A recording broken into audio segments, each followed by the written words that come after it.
Emma Craig was a severe trial to Miss John. He could not remember and understand how a child of his could not knowingly and mistakenly do a creature who never shown anything. Good heavens! He had said more than once as he stared at her. There are times when I think she is as stupid as her Aunt Eliza. If her Aunt Eliza had been slow to learn and quick to forget a thing entirely when she had learned it, Emma Grade was strikingly like her.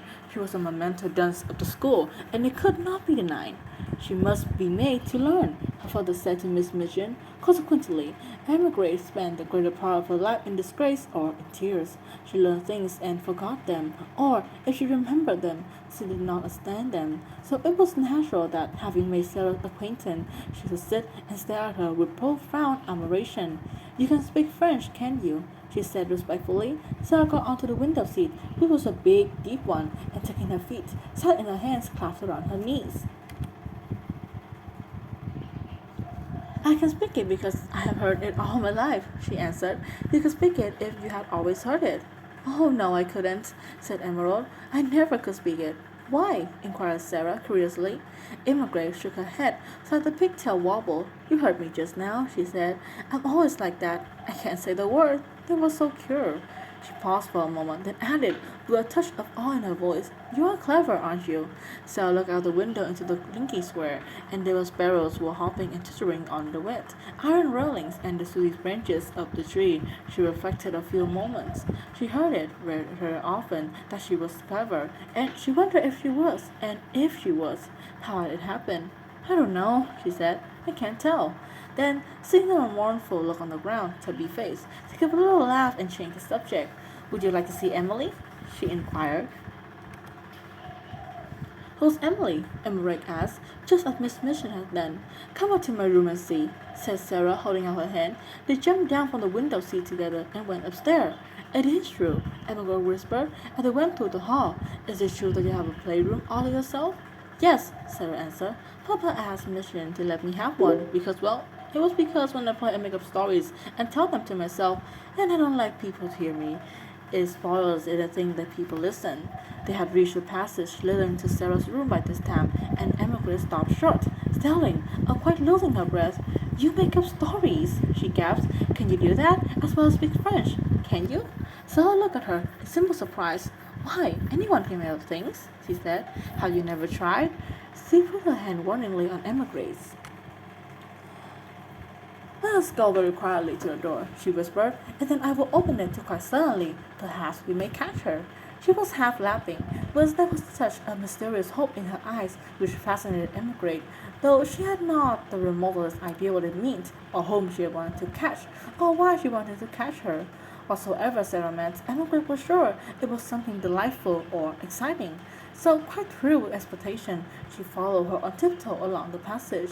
They made not a least noise until they reached the door. Then Sarah suddenly turned the handle and threw it wide open.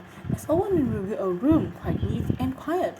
A fire gently burning by the grate, and a wonderful doll sitting by a chair by it, apparently reading a book.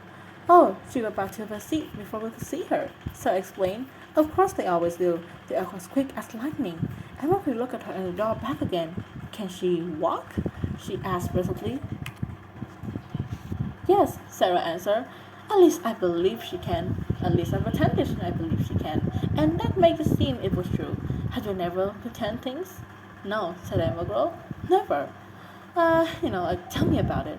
She was so bewitched by this odd new companion that she actually stared at Sarah instead of Emily, notwithstanding that Emily was the most attractive person she had ever seen.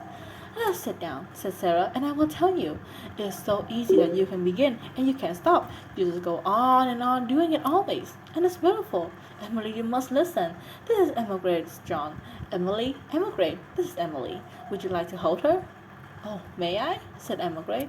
May I, really? She is so beautiful. And Emily was put into her arms. Never in her dull short life had Miss John dreamed of such an hour as the one spent with the queer new pupil that people had heard her lunch ring bell and were obliged to go downstairs. Sarah sat upon the hearthrug and told her strange things. She sat above the huddle. and her green eyes shone and her cheeks flushed.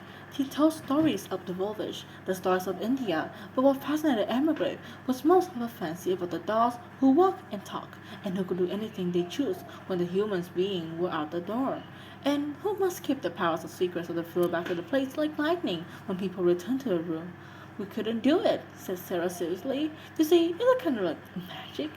Once she was relating a story of a search for Emily. Emily saw her face suddenly change. A cloud seemed to pass over it and put a light to those shining eyes. She drew her breath in so sharply it made a funny, sad little sound. And then she shut her lips and held them tightly closed, as if we were determined to either do or not to do something. Emily had an idea she might suddenly burst out sobbing and crying, but she did not. Do you have a pain? Emily brother. Yes, Sarah answered, after a moment of silence, but it's not in my body. Then she added something in her low voice, which she tried to keep steady, but it was like this. Do you love your father more than anything else in all the world? Emily's mouth opened a little. She knew it would be far from behaving like a respectable child, and a select similarity, so that it could never have occurred to you that you could love your father, that you would do anything despite you being avoided and being left alone in society for 10 minutes. She was indeed greatly embarrassed. I scarcely ever see him, she stammered. He is always in the library, reading things. I'd have minded more in the world 10 times over, Sarah said. That is what my pain is. He has gone away.